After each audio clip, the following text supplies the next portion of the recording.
Hello, Jason. Welcome to our Friday talk today. And firstly, I would like to introduce you to our viewers on YouTube, probably. So, Jason is currently a PhD student in psychology at McGill University, Canada.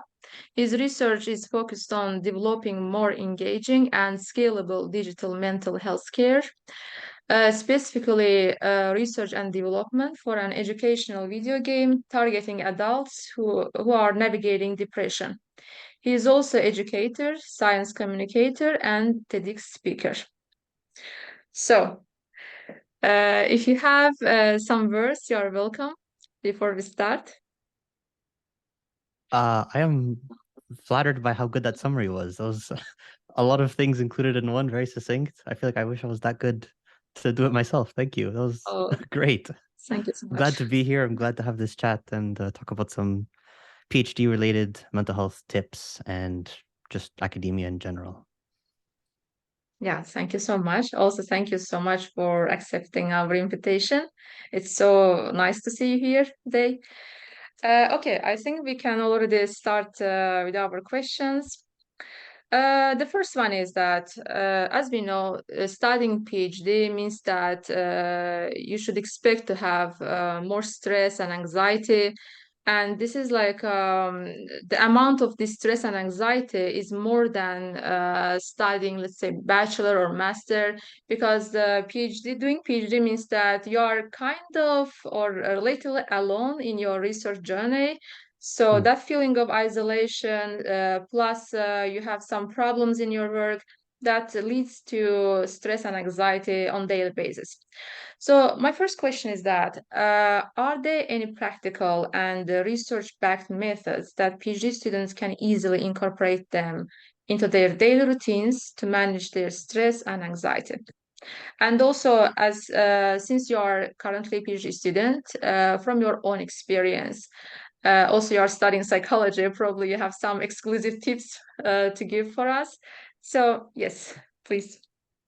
Yeah, thank you for that question. I feel like it's super important to cover. There's honestly dozens of tips that we could talk about. There's a lot of evidence-based stuff within academia, beyond academia, but I think it transfers all the same. Yes, the stressors are unique within a PhD, um, but the tips are still transferable. So I think, where do I start? I think the first thing to mention, though, off the top, regardless of what tip it is if you can engage in professional support, hiring a professional therapist, counselor, psychologist, social worker, anything of that nature. I think that's the first step. Yes, it's expensive a lot of times, but if you have insurance covered with the university, that helps. My university specifically, and in Canada, almost all together, there are mental health services as part of campus. It's kind of slow to get into sometimes, and you can't get the frequency that you want. So that's a bit of a problem.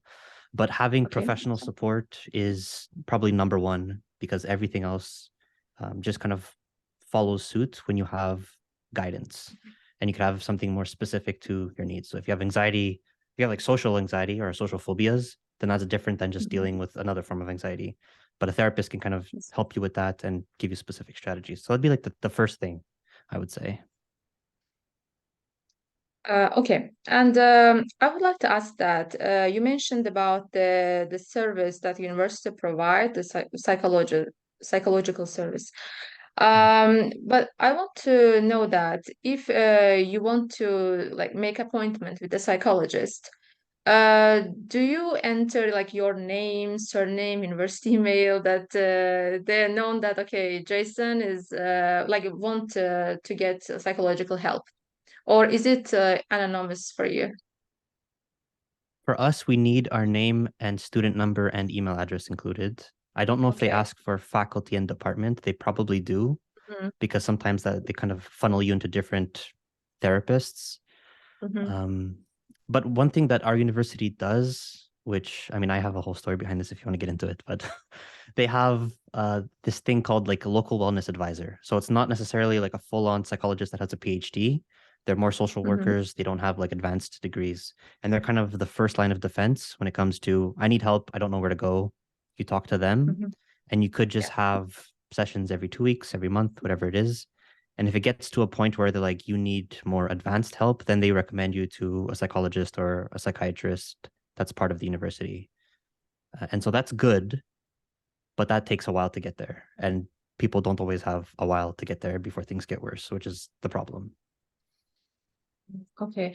And also, do you think that maybe those people who wants that psychological help, maybe their identity should be kept anonymous? Not just, for example, when you want to help, when you want to get help, you don't enter your name or surname or identity code. Because I remember when I was studying the master, it was like one period of time, like it was really difficult for me.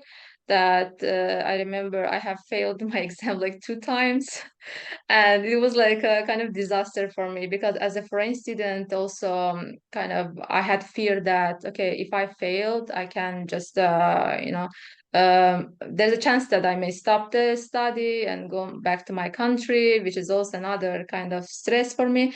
But yeah, I wanted to get the psychological help.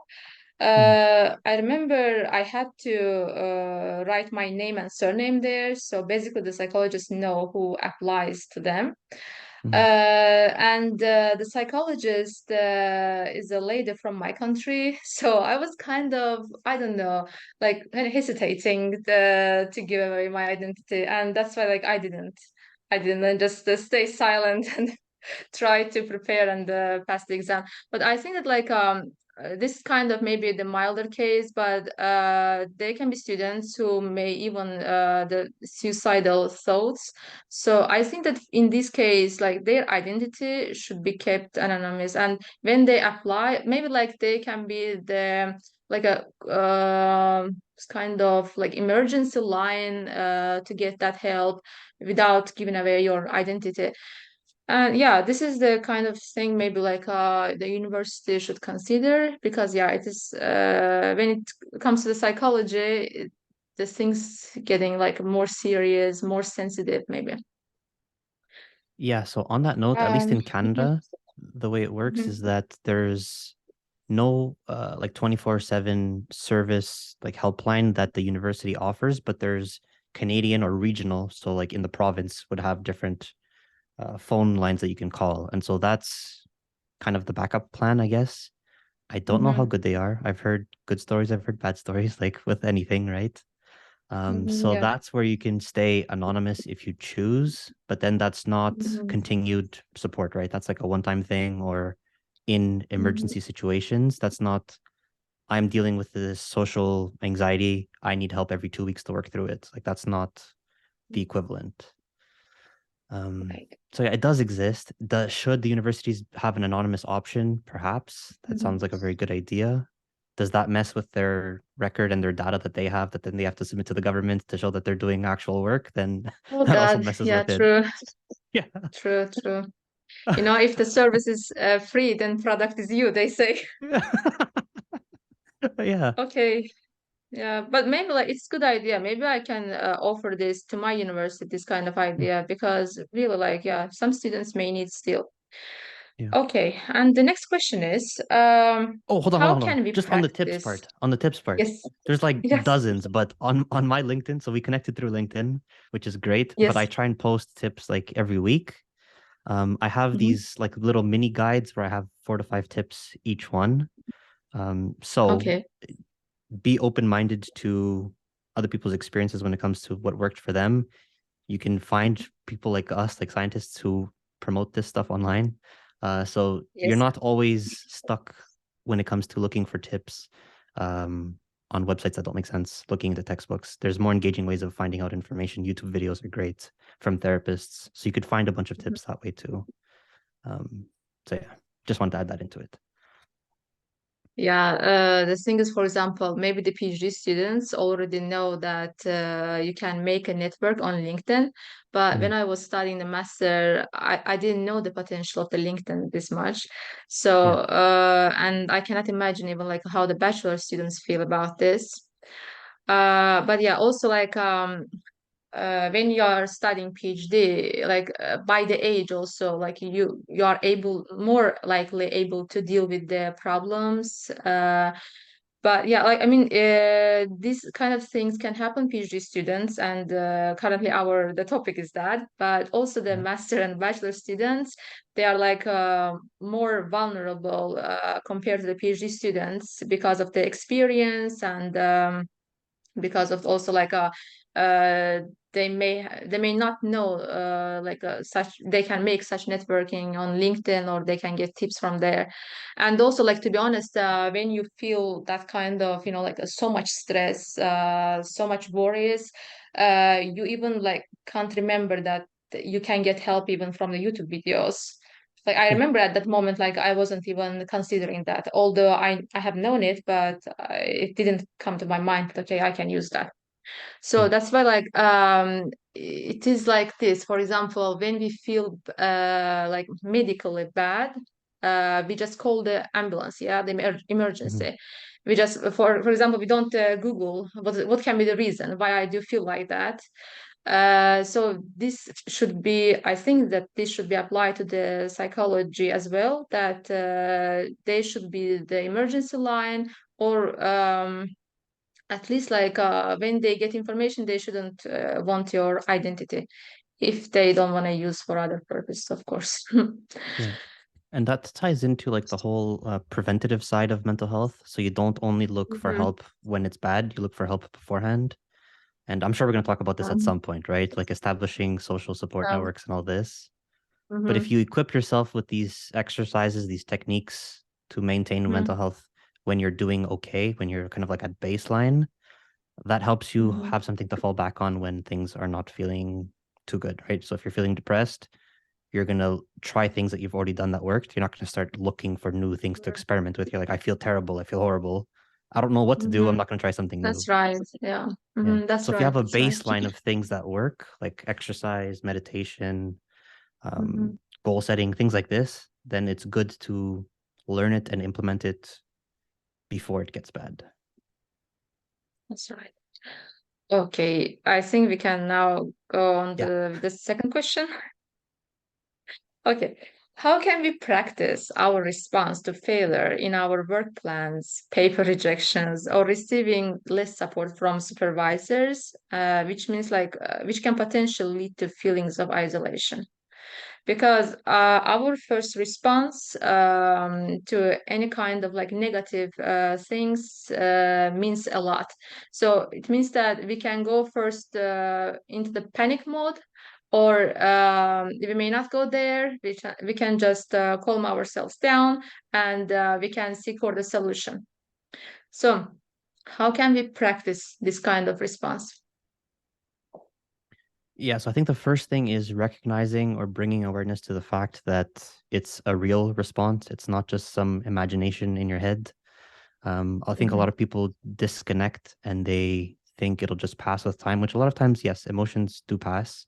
It's just a normal Yeah. physiological thing.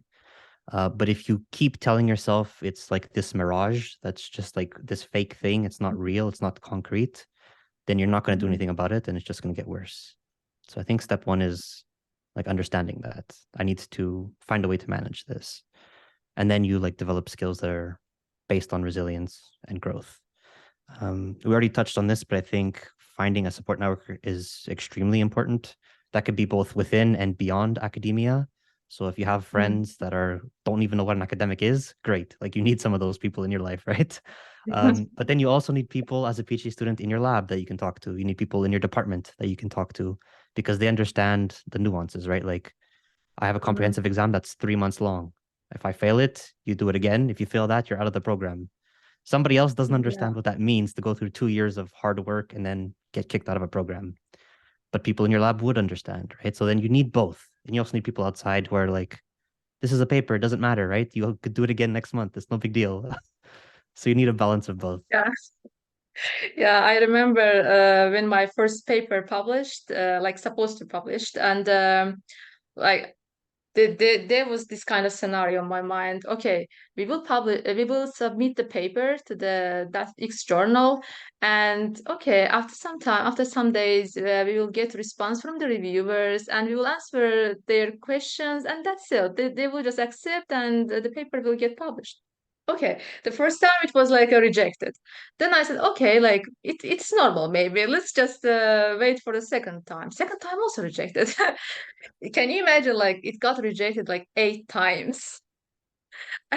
Yeah, it was like really like a psychological, like mental damage for me that okay, this is possible, this is real. And yeah, I just lowered my expectation since then. And like I feel okay with this idea that it's okay to get a rejection. It means that you need to improve something, or just you need to find like the journal much more suitable for your work. So Mm. yeah, I yeah, think in just that process, you fail and then you get to learn. yeah, in that process, it's Yeah, important to have people that understand what that means, right? Or like that can give yeah, you yeah, right, suggestions. right, So yeah, they're right. like, apply to this different journal. Like, obviously, it's not aligned. That's why you're failing.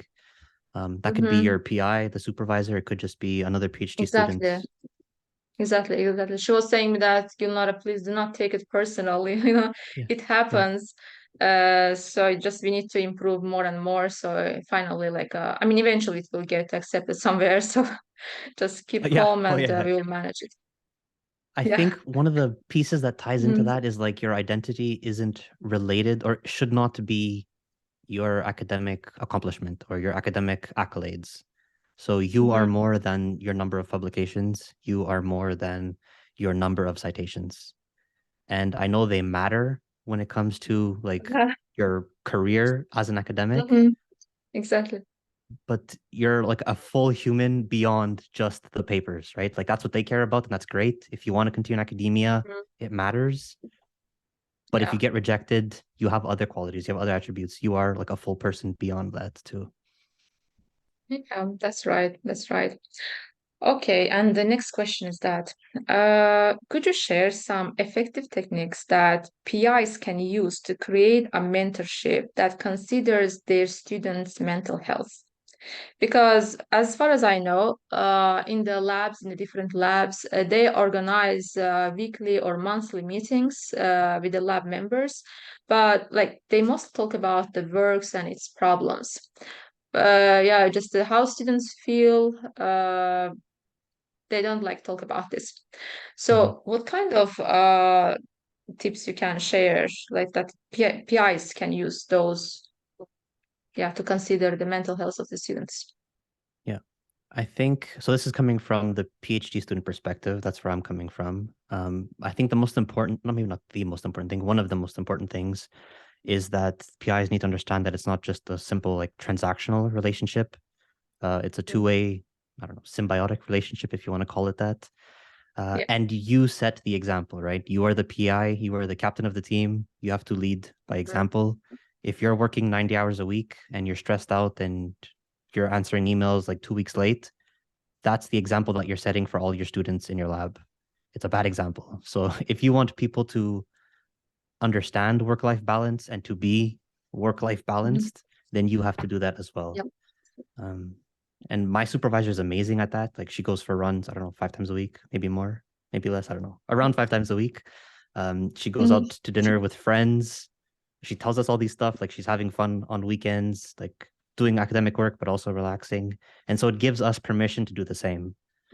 She Mhm. encourages us to take care of ourselves. So it really matters because if they're answering emails at 5 a.m. on a Saturday, you feel like you have to answer an email on 5 a.m. On a Saturday. And that's just not Mhm. sustainable for anybody. Okay. Maybe, yeah, that's not sustainable, maybe in general, but we have that kind of communication with my supervisor actually. Hmm. Okay. Like any time of the day, if we are Yeah. available, we just reply each other's message. So yeah. So But communication also, matters though. Oh, mhm, go ahead. Go ahead. Sorry, I cut you yeah, off. yeah, yeah, yeah, yeah, please continue.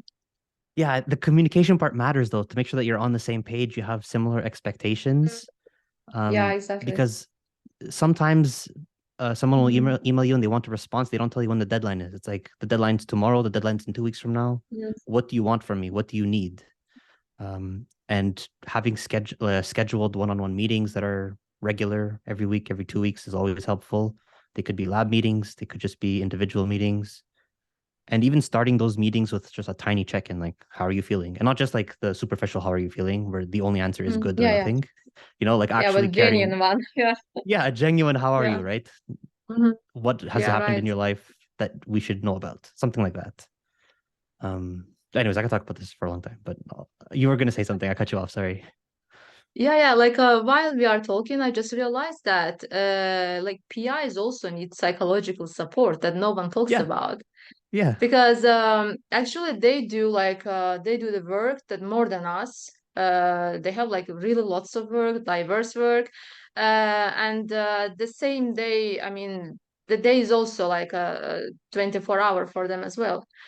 So Yeah. I can imagine like if we feel this much stress, like how they feel, Hmm.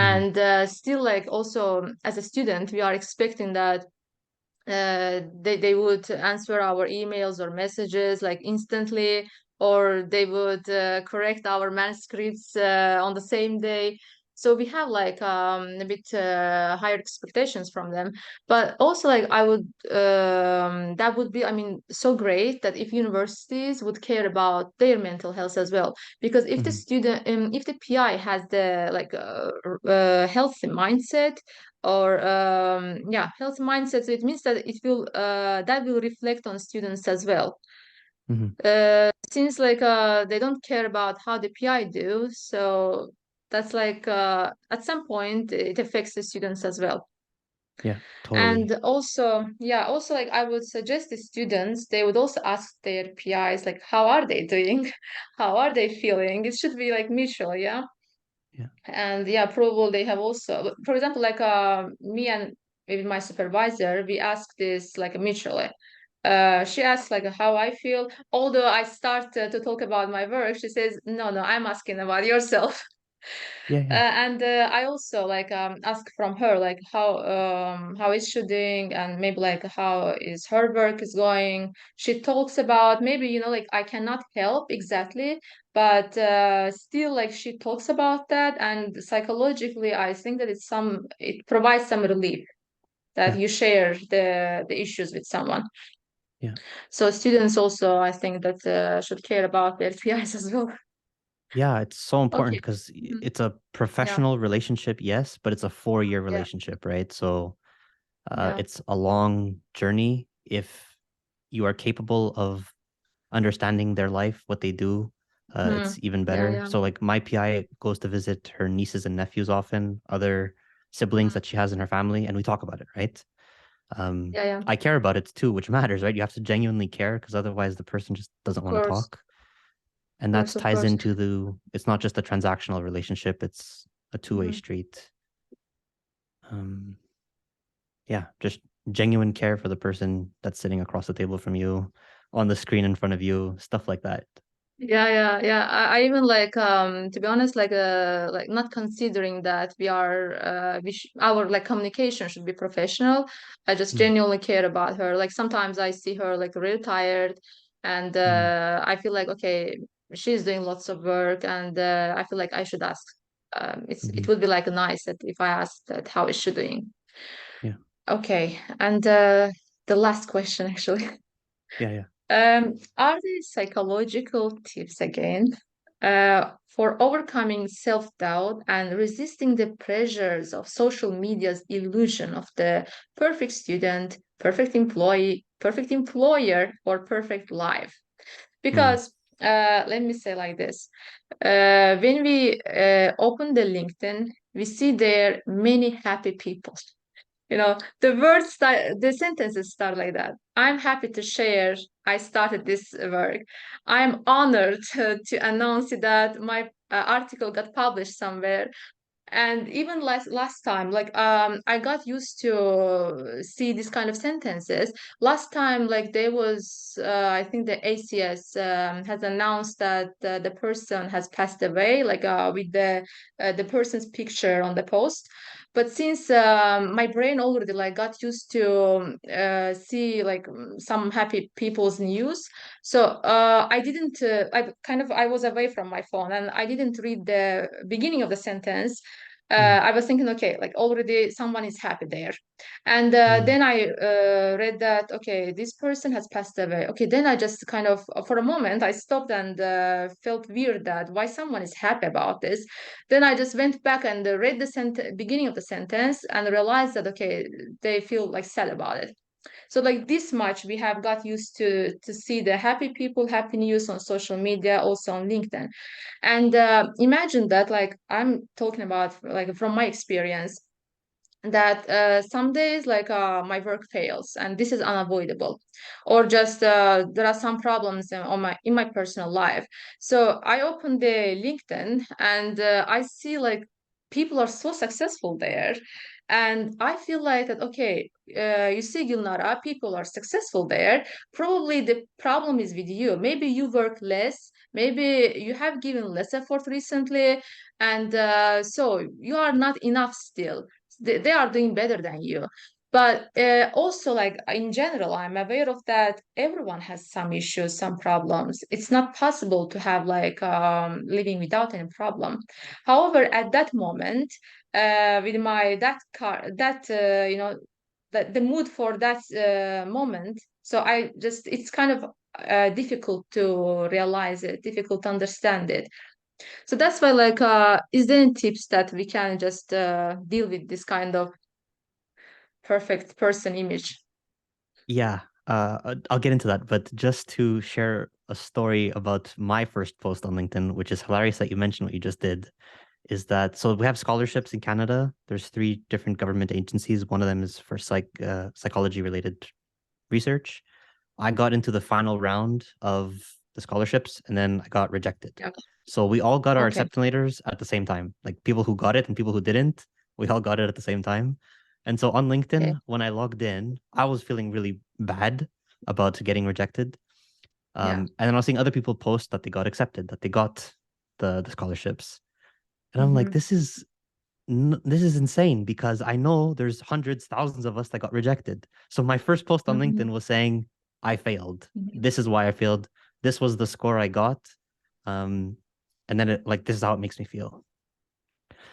So I think that's important is if you have an account, if you care about supporting other people, just be genuine on LinkedIn or any social media platform that you're on. Because, yeah, if we're only looking at highlights, whether that's Twitter, LinkedIn, Instagram, etc., it creates this false narrative. It creates this illusion of what reality is. It's only highlights, it's only slivers of success over and over and over again. And that's not Yeah. true. And a Yeah. part of that Exactly. Like I. is, Mhm. go on, Yeah. go on. Yeah. Yeah. Please continue. I was No, gonna say a please part of that continue. ties into what you were saying earlier about understanding like the mechanisms of social media and how algorithms kind of favor certain types of posts over others. Yeah. You're Exactly. gonna be getting a lot of like, I don't know, celebrate this and celebrate that, especially on LinkedIn because it's Mm. a professional network. So anytime somebody gets a new hire, a new position, that's gonna get boosted more than I failed, right? So you're gonna see that more often. You're gonna see people clapping left and Right. right. Um, but that happens infrequently. You get a new job, what, every few years, maybe every few months if you're swapping over quickly. It's not realistic to be comparing ourselves to people's highlights. Yeah, and also like I wish that I mean, of course, I'm happy for those people. They have got like Yeah. a new job or their paper published, of course. But I wish like they would also mention the pain or the effort behind it. Of course, for example, we all know that until you publish your paper, it demands like lots of effort and maybe like a few rejections. But we don't like mention that. We just directly jump into the success. And people out there, like, I mean, behind the laptop, I feel like, okay, that happened just straightforward.